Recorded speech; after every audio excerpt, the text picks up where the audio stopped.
আমি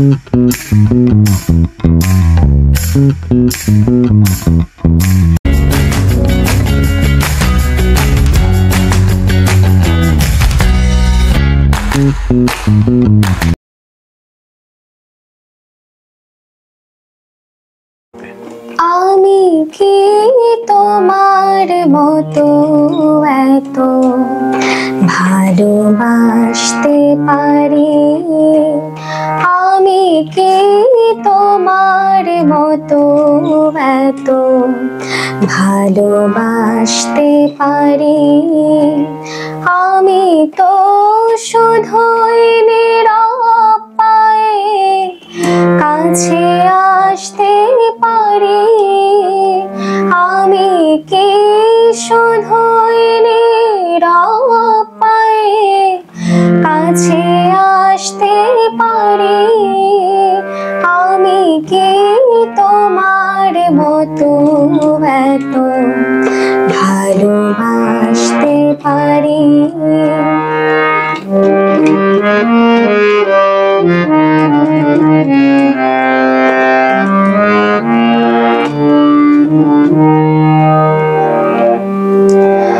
আমারও প্রেম যেন ফাগুন ফুলের বেলা, এই প্রেম আমার জানি শুধু ছড়া পাতার ভেলা, ছড়া পাতার খেলা।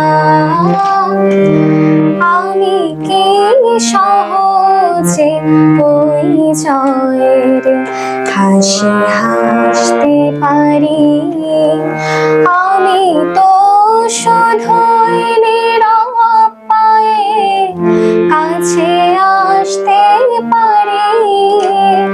আমি কি শুধুই নীরব পায়ে কাছে আসতে পারি?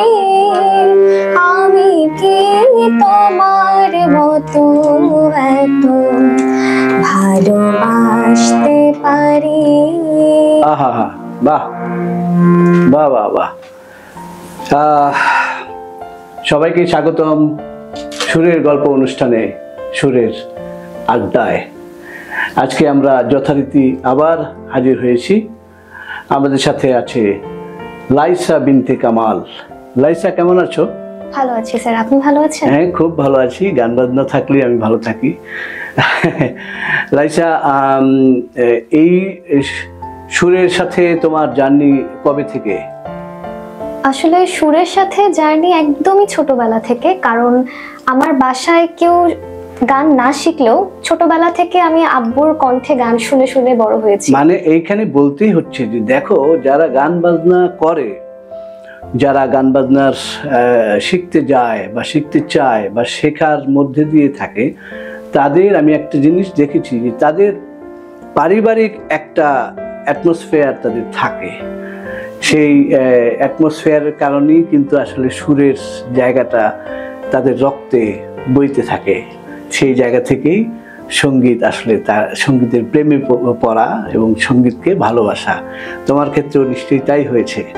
তো লাইসা, তুমি ছোটবেলায় গান শিখেছো? গান শিখেছি বলতে আমার আসলে গানে আসার যাত্রাটা একটু খুবই ইন্টারেস্টিং একটা বিষয়।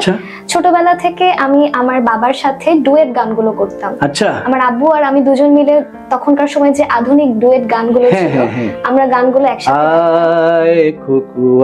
এই টাইপের গান আর কি, না? এই টাইপের গানগুলো তো তখন এভাবে গাইতাম। যেমন আমার আব্বু যখন চাকরি করতো, চাকরির সুবাদে হচ্ছে আব্বুর অফিসে বসে আমি আর আব্বু দুজন মিলে কারাওকেতে গান করতাম। আচ্ছা। তো মজার বিষয় হচ্ছে তখন আমি গান শিখি না, তখন আমি স্বরে স্বরে কখ কিছুই পড়তেও পারি না।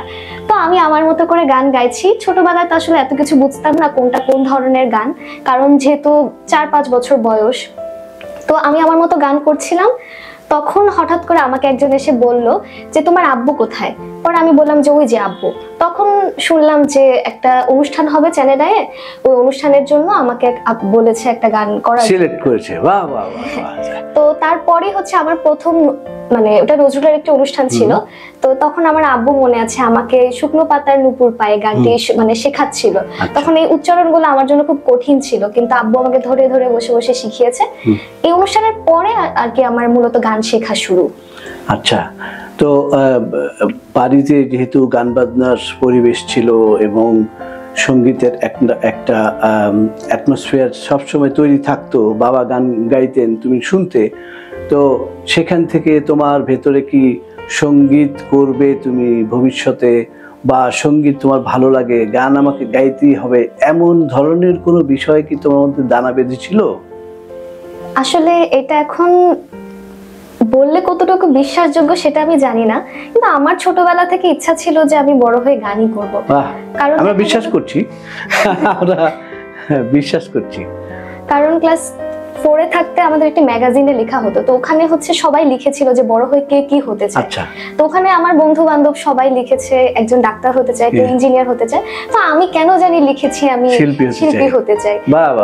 তো শিল্পী হতে চাই, শিল্পী যেহেতু হতে চাও, তাহলে আমরা এই যে তোমার গানের যে জার্নি, এই জার্নিতে ছোটবেলা থেকে বাবার ইন্সপিরেশন, বাবার সুরের প্রতি ভালোবাসা, ভালো লাগা থেকে তোমার মধ্যে সেই সুরের বসবাস, সেই সুরের জার্নি করতে করতে তুমি সঙ্গীত বিভাগের ভর্তি হয়ে গেলে, ভর্তি হতে হতে এখন আরো সামনের দিকে যাচ্ছ, সঙ্গীতের মধ্যে আরো বেশি ইনভলভ হয়ে যাচ্ছ। তো এই যে যাত্রা, এই যে জার্নি, এই জার্নি তুমি কিরকম উপলব্ধি করছো? তোমার জায়গাটা কিরকম, ভাবনার জায়গাটা কেমন? আমার কাছে মনে হয় যে সঙ্গীতের পরিধিটা আসলে এতটাই বড়, এখানে আমরা যতই আঁকড়ে ধরতে চাই তখনই দেখবো যে আসলে জানার সবই বাকি, আসলে অনেক কিছু বাকি, এটা বলতেও আসলে সাহসে কুলায় না। কারণ যতই শেখা শুরু করে তখন দেখে যে আসলে অনেক কিছু শেখার আছে। মানে সমুদ্রের কিনারাতেও এখনো দাঁড়াতে পারিনি আর কি। হ্যাঁ, আমার যদি গান বাজনা সমুদ্র হয়, কিনারে গিয়ে দাঁড়াতেও পারি, সেটা আসলে যারা গান বাজনা করে তাদের সবার ফিলিংই একই রকম। এটা আমার কাছেও একই রকম। আমার সবসময় মনে হয় যে কিচ্ছু হলো না, গান বাজনা হলো না। আসলে যেই সুর ধরতে চাই, যেভাবে গাইতে চাই, বা যেভাবে গান হওয়া উচিত, সেটা আসলে হচ্ছে না, সেটা পারি না। তো এই আকুতি, এই ব্যথা আসলে সবসময় থেকে যাবে। তো যাই হোক, আমরা এই সুরের জার্নিতে আছি, সুরে সুরে কথা বলছি, সুরের আড্ডায় আছি, সাথে আছে লাইসা। আমরা আর কি শুনবো? আচ্ছা, যেহেতু ছোটবেলা থেকে আমার নজরুল সঙ্গীতটার উপর একটু বেশি ঝোঁক ছিল, আমি চেষ্টা করছি আমার খুব প্রিয় একটি রাগ আনন্দী কল্যাণের উপর একটি নজরুল সঙ্গীত গাওয়ার।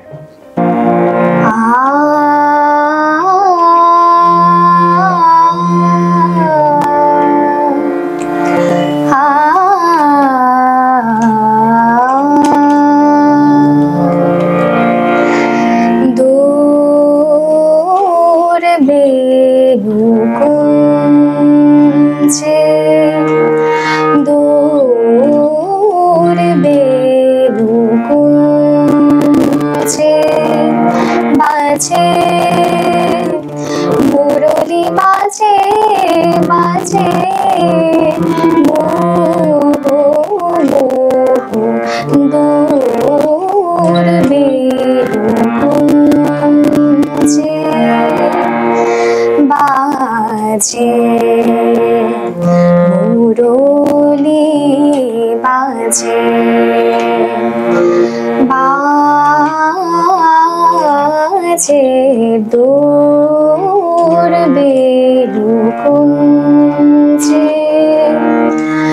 বাজে মুরলি বাজে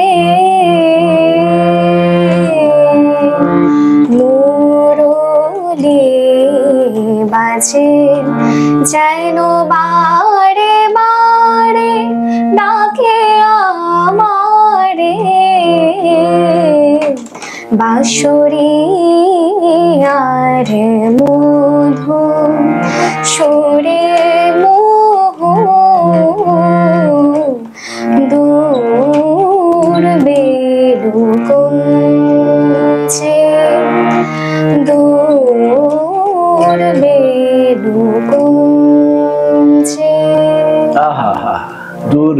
কুঞ্জে।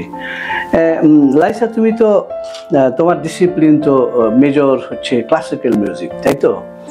তো তোমার এই উচ্চাঙ্গ সঙ্গীত শিখতে শিখতে সবই তো সুন্দর, সবই আকর্ষণীয়। ক্লাসিক্যাল মিউজিক প্রত্যেকটা রাগই আকর্ষণীয়, প্রত্যেকটা রাগই আলাদা রকমের। তোমার কোন রাগটা বেশি ভালো লাগে? আসলে রাগের যে এক একটা রাগের এক এক রকম রস, এক এক রকম রূপ, সবগুলো রাগই আসলে এক এক রকম পরিবেশের জন্য আমার কাছে মনে হয় এক একটা রাগ সুন্দর। কিন্তু আমি এখন যে গানটি গাইলাম আনন্দী কল্যাণ, এই রাগটি আমার খুব পছন্দের একটি রাগ, এই কারণেই হয়তো এই গানটি গাওয়ার চেষ্টা করা। এটা খুবই সুন্দর একটা রাগ। তো তোমরা কি কি শেখো? ঠুমরি শেখো, খেয়াল শেখো। তো আমরা কি একটা ঠুমরি শুনতে পারি? না, আচ্ছা ঠুমরি। আচ্ছা, তাহলে এটা আমি এডিট করে নিব, অসুবিধা নেই।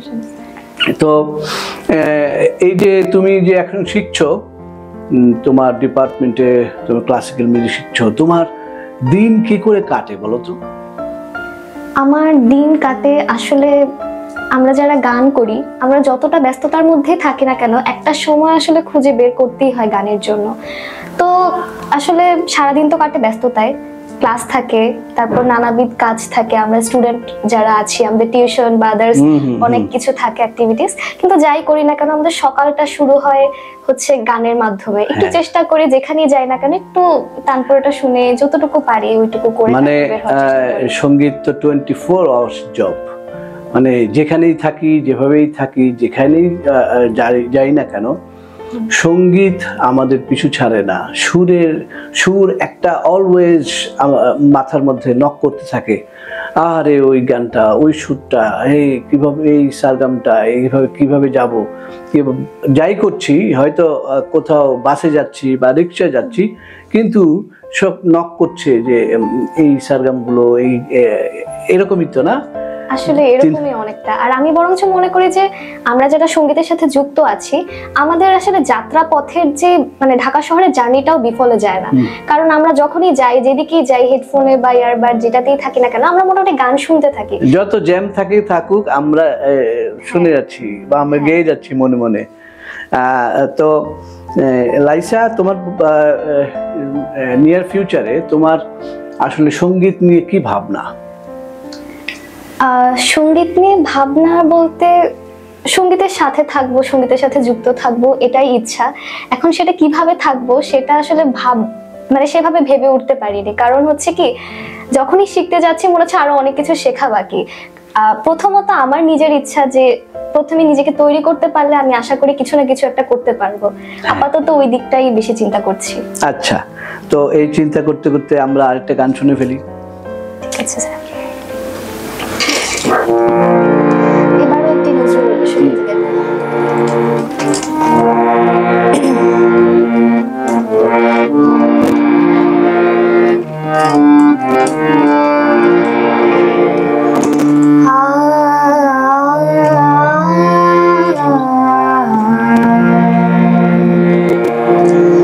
ভবনে আসিল অতিথি সুদূর, ভবনে আসিল অতিথি সুদূর, সহসায় উঠিল মাঝির মারু মাঝু, নীরব অঙ্গনে চঞ্চল নূপুর, নীরব অঙ্গনে চঞ্চল নূপুর, ভবনে আসিল অতিথি সুদূর, ভবনে আসিল অতিথি সুদূর।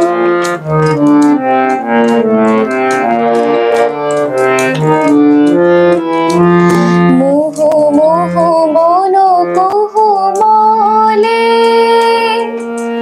দোয়েল তোমার ডালে দোলে দোলে, মোহ মোহ বন কোমলে, দোয়েল তোমার ডালে দোলে মেঘের ধ্যান ভুলি চমকে আঁখি খুলি মেঘের ধ্যান ভুলি চমকে আঁখি তুলি কে গো কে বলে বন ময়ূর ভবনে আসিল অতিথি সুদূর ভবনে আসিল অতিথি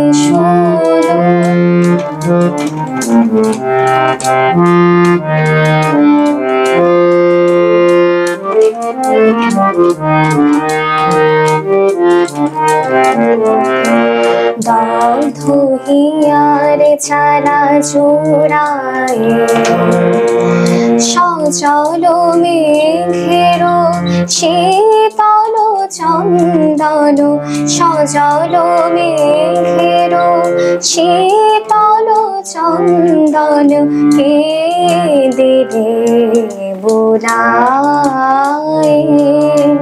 কে দিল বুড়ায় বকুলকে আবিথে হতে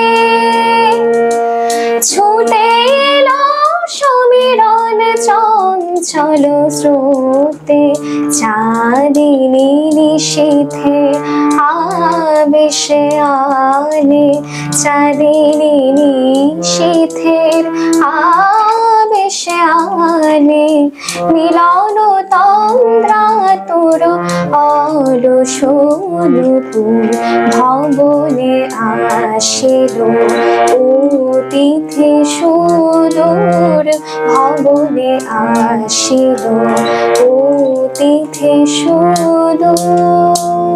বাহ বাহ, নজরুল সঙ্গীত যারা ক্লাসিক্যাল চর্চা করে, সঙ্গীত চর্চা করে, তাদের পছন্দ নজরুল সঙ্গীত।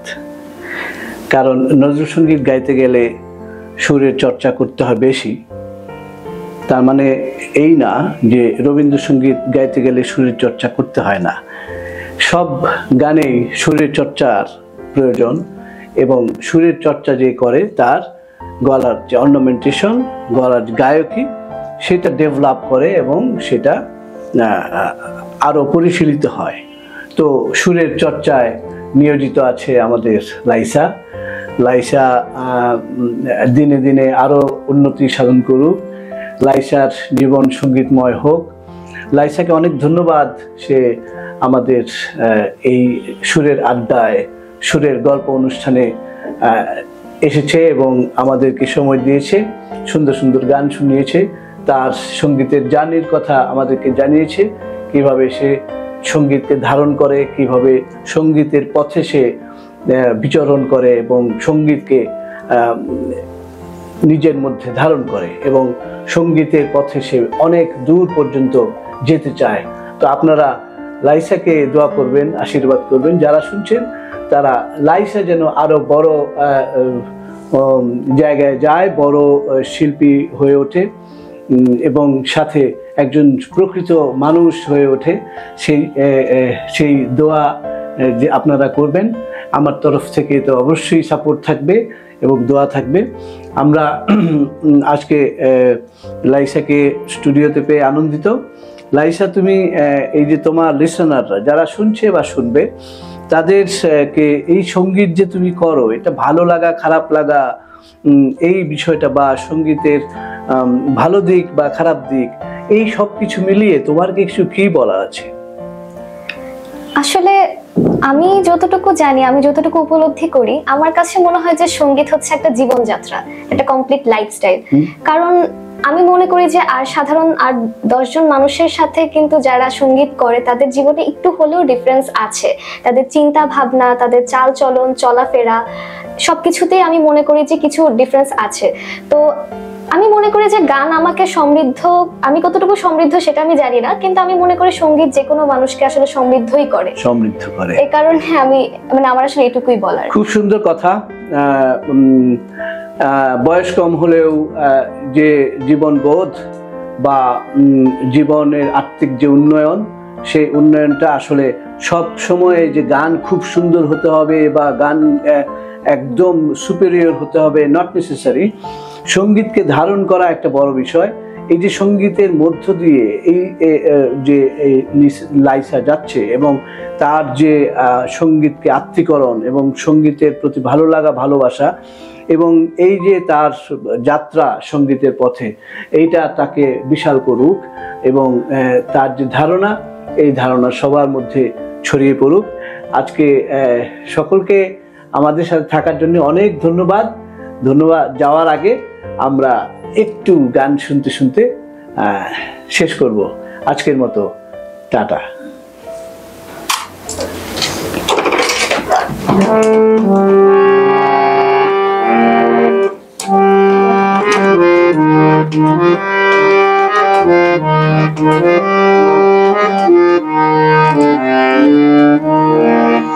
আমার আছে জল, আমার আছে জল, সেই জল যেন পদ্ম পুকুর, মেঘলা আকাশে বন্ধু দুপুর।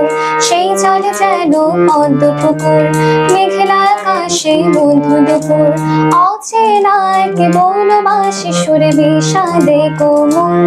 আমার আছে জল, আমার আছে জল, আমার আছে জল।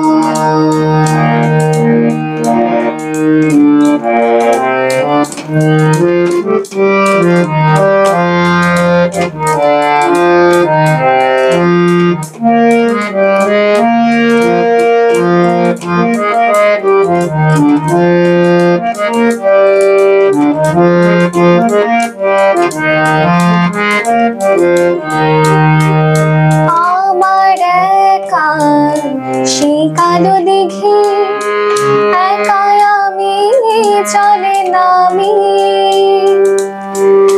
আর কেউ নেই তো কাছেও দূরে, অন্য ভুবনে থাকো তুমি। আমার একার সেই দিঘিতে ফোটায় নীল কমল। আমার আছে জল, আমার আছে জল, আমার আছে জল।